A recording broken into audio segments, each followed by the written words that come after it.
Hi friends, இன்னைக்கு form animals அப்படின்ற வார்த்தைக்கு தமிழில் என்ன சொல்லுவாங்கன்னு பார்க்கலாம். Form animals. ஃபார்ம் அனிமல்ஸ் இந்த வார்த்தைக்கு தமிழில் என்ன சொல்லுவாங்கன்னா விவசாய விலங்குகள், பண்ணை விலங்குகள், கால்நடைகள்.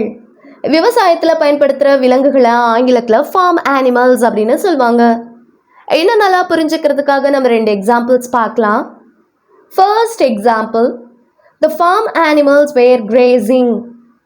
பண்ணை விலங்குகள் மேய்ந்தன.